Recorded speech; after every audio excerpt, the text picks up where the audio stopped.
oknum TNI nih. Dari kanan dia ngambil ke kiri nih ya. Terus dia mepet-mepet saya nih. Mepet-mepet mau nabrak, saya pegang gini, dia malah marah-marah ngatain saya. Sebuah video yang memperlihatkan seorang oknum yang diduga anggota TNI Angkatan Laut memukul pengemudi ojek online viral di media sosial.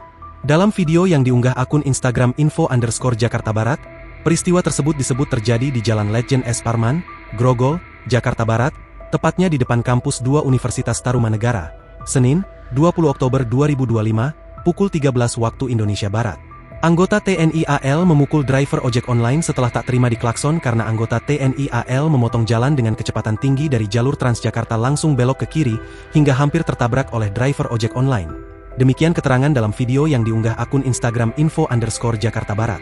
Dalam video yang beredar, terdengar suara seorang pengemudi ojol yang mengatakan bahwa oknum TNI AL tersebut mengendarai sepeda motornya secara sembarangan. "Nih, oknum TNI nih.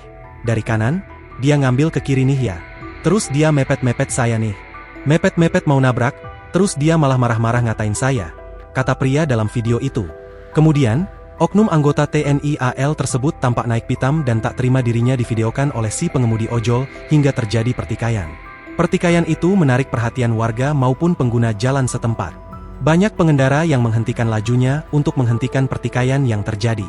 Bahkan, seorang security turut ikut serta memisahkan keduanya dari keributan. Belum diketahui secara pasti identitas oknum TNI AL tersebut. Saat ditanya mengenai video yang beredar, pihak TNI AL belum memberikan keterangan resmi dan meminta waktu untuk penyelidikan.